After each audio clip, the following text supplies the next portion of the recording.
ఓం మహాగణపతే నమః. కుజుడు మనకు ఆగస్టు 3 నుంచి సెప్టెంబర్ 18 వరకు కొత్త రాశిలో అంటే మిథున రాశిలో సంచారం చేస్తున్నాడు. ఇప్పటి వరకు వృషభ రాశిలో ఉన్నటువంటి కుజుడు మిథున రాశిలోకి సంచారం చేస్తున్నాడు. దాదాపు 45 రోజుల పాటు ఈ యొక్క రాశిలో సంచారం అనేది జరుగుతుంది. ఇది ఒక ముఖ్యమైనటువంటి సంచారంగా చెప్పవచ్చు. ఈ సంచారాన్ని ఆధారంగా చేసుకుని ద్వాదశ రాశుల వారికి ఎలాంటి ఫలితాలు కలుగుతున్నాయో చూద్దాము. అయితే ముందుగా మనము కుజునికి సంబంధించినటువంటి వివరాలను తెలుసుకునే ప్రయత్నం చేద్దాం.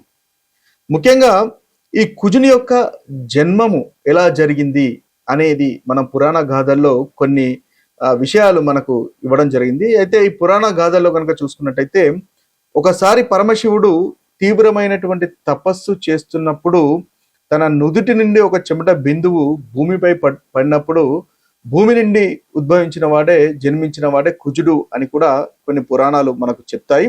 అయితే భూదేవి కుమారుడు కాబట్టి ఇతన్ని భౌముడు అని కూడా అంటారు. అయితే తర్వాత అంగారకుడు కుజుడు అని ప్రసిద్ధి చెందాడు. అయితే ఇతన్ని భూమిపుత్రుడు అని కూడా మనం పిలవడం అనేది జరుగుతుంది. అయితే ఇంకో పురాణంలో అంటే ఇది భూమిపుత్రుడు కాబట్టి భూములు, వ్యవసాయము, స్థిరాస్తులకు సంబంధించినటువంటి కారకత్వము ఈ కుజగ్రహం అనేది వహించడం జరుగుతుంది.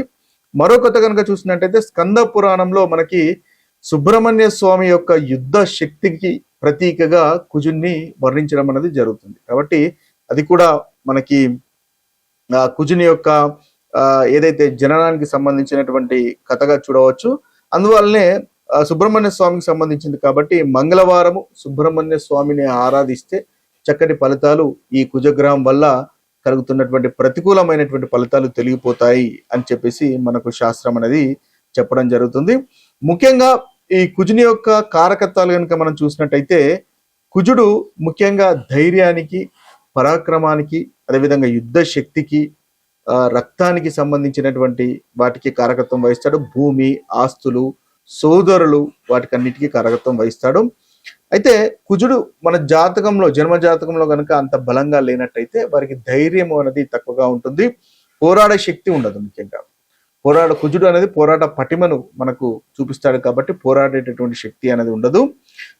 ముఖ్యంగా ఆత్మవిశ్వాసం కూడా లోపిస్తుంది, కోపం ఎక్కువగా అవుతుంది, మొండితనం పెరగడం లాంటి ప్రతికూలమైనటువంటి ఫలితాలు మనకి కుజుడు అంతగా అనుకూలంగా లేకపోతే కలుగుతాయి. ఇక మీ జన్మ జాతకంలో కుజుడు బాగా లేనట్టయితే ఆరోగ్య విషయానికి సంబంధించినటువంటి చూసినట్టయితే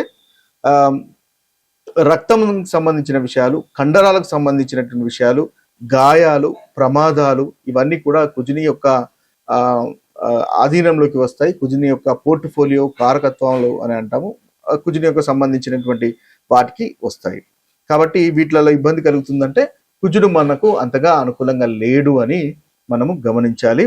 ఇక ధనానికి మనం ముందుగానే అనుకున్నట్టుగా రియల్ ఎస్టేట్స్ కి, భూములకు, జాగలకు, తర్వాత కాంట్రాక్ట్ సంబంధించినటువంటి విషయాల్లో, రియల్ ఎస్టేట్ కి సంబంధించిన విషయాల్లో కూడా కుజుడు ప్రాతినిధ్యం వహిస్తారు. కాబట్టి వీటిల్లో అనుకూలంగా ఉన్నట్టయితే మీ జాతకంలో కుజుడు చక్కగా ఉన్నట్టు అర్థము. అనుకూలంగా లేనట్టయితే వీటి విషయాల్లో మీరు ఇబ్బంది పడాల్సినటువంటి అవసరం ఏర్పడుతుంది. అయితే పరిహారాలు చేసుకోవడం వల్ల, కుజుడికి సంబంధించినటువంటి పరిహారాలు చేసుకోవడం వల్ల వాటి నుంచి అధిగమించగలుగుతారు. ముఖ్యంగా కుజుడు సూచించేటటువంటి వస్తువులు ముందుగానే అనుకున్నట్టుగా ఇల్లు, భూమి, వ్యవసాయ భూములు, ఆయుధాలు, యంత్రాలు, ఇనుము కూడా కుజుడికి సంబంధించినటువంటి కారకత్వం వహిస్తుంది. ఎరుపు రంగుకు సంబంధించినటువంటి విషయాలకు కూడా కుజుడు మన కారకత్వం వహిస్తాడు. కుజుడు కనుక బలంగా ఉన్నట్టయితే ధైర్యం పెరుగుతుంది, లీడర్షిప్ క్వాలిటీస్ పెరుగుతాయి, విజయాలు వస్తాయి, పోటీ పరీక్షల్లో విజయం అనేది సాధించుకోగలుగుతారు, మంచి ఆరోగ్యం అనేది ఉంటుంది, వ్యాపారంలో కూడా ధైర్యంగా ముందుకు వెళ్తారు. ఇవన్నీ కూడా మనకు కుజునికి సంబంధించినటువంటి కారకత్వాల్లో వస్తాయి. అయితే కుజుడు అంతగా అనుకూలంగా లేనట్టయితే కుజ దోషము, దాంపత్య జీవితంలో ఇబ్బంది రావడము, భార్యాభర్తల మధ్య చిన్న కలహాలు, సఖ్యత లేకుండా ఉండడం కూడా మనకు ఈ కుజగ్రహం అనుకూలంగా లేనట్టయితే కలిగేటటువంటి ఫలితాల్లో మనం ఒకటిగా చెప్పవచ్చు. అయితే ముఖ్యంగా కుజుని వల్ల కలుగుతున్నటువంటి ఈ ప్రతికూలమైనటువంటి ఫలితాలు ఏ రాశి వారికైనా సరే ఆ ప్రతికూలమైనటువంటి ఫలితాలు తొలగించుకొని అనుకూలమైనటువంటి ఫలితాలు పొందడానికి ముఖ్యంగా పరిహారాలు చేసుకోవడం వల్ల మంచి ఫలితాలు మీరు పొందుతారు. అయితే ముందుగా ఈ యొక్క ద్వాదశ రాశుల యొక్క ఫలితాలు చూద్దాము. ఆ తర్వాత వాటికి సంబంధించినటువంటి పరిహారాలు కూడా చూద్దాము. కన్యా రాశి వారికి ఆగస్టు 3 నుంచి సెప్టెంబర్ 18 వరకు కుజగ్రహం యొక్క సంచారం వల్ల కలుగుతున్నటువంటి ఫలితాలు కనుక మనం చూసినట్టయితే వీరికి ఈ యొక్క సంచారం అంతగా అనుకూలంగా లేదు. 10వ స్థానంలో కుజుని యొక్క సంచారం అనేది జరుగుతుంది.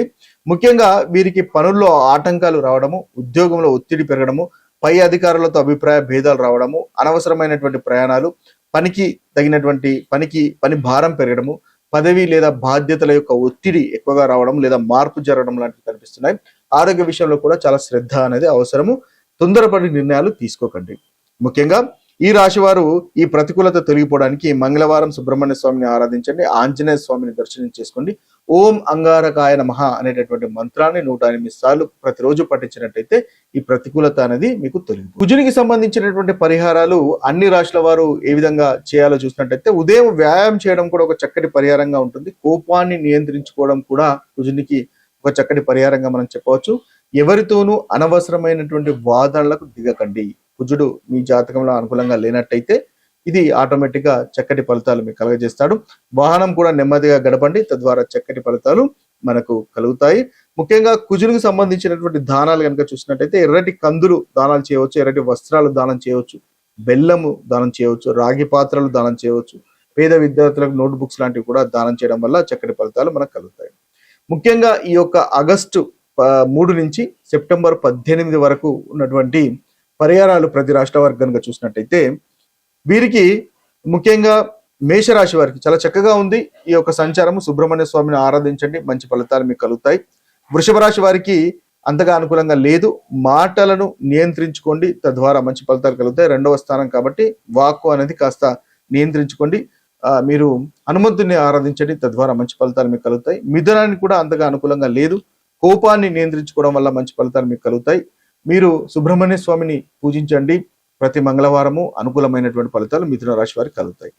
ఇక కర్కటక రాశి వారికి అనవసరమైనటువంటి ఖర్చులు నియంత్రించుకోండి. కర్కటక రాశి వారికి కూడా అనుకూలంగా లేదు ఈ యొక్క సంచారము. విదేశీ ప్రయాణాల్లో జాగ్రత్త అనేది అవసరము. హనుమంతుని ఆరాధించండి. కర్కటక రాశి వారికి ఈ 45 రోజుల్లో మంచి ఫలితాలు కలుగుతాయి.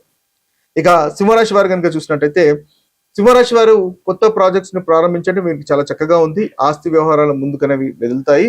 మీరు గురువుల ఆశీర్వాదాలు తీసుకోండి. సుబ్రహ్మణ్య స్వామిని కానీ హనుమంతుని కానీ ఆరాధించినట్టయితే మంచి ఫలితాలు ఈ రాశి వారికి కలుగుతాయి.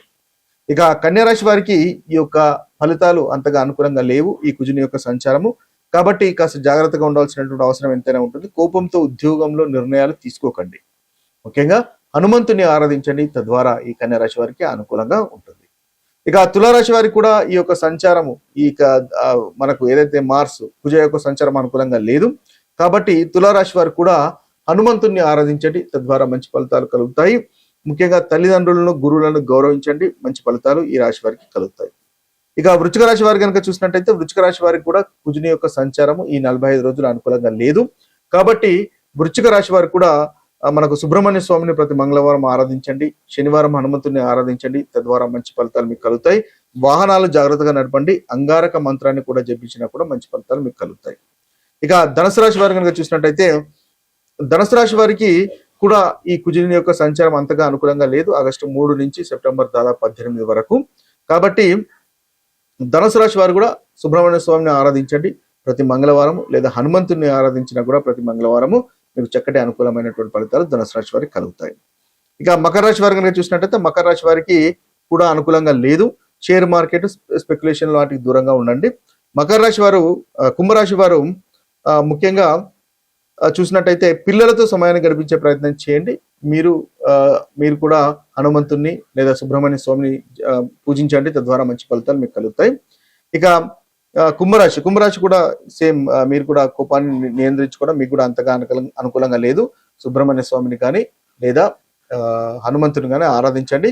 మీనరాశి వారికి కూడా అంతగా ఈ యొక్క అనుకూలత అనేది లేదు. వాహనాలు నెమ్మదిగా నడపండి. మీరు ప్రతి శనివారం హనుమంతుని ఆరాధించినట్టయితే చక్కటి ఫలితాలు కలుగుతాయి. ఇవి స్థూలంగా ఈ రాశిల వారికి ఉన్నటువంటి పరిహారాలు. మరొక వీడియోలో మరొక రాశి ఫలితాలతో కలుద్దాము. అంతవరకు సెలవు. సర్వే జన సుఖినో భవంతు. సర్వే సుజన సుఖినో భవంతు. నమస్తే.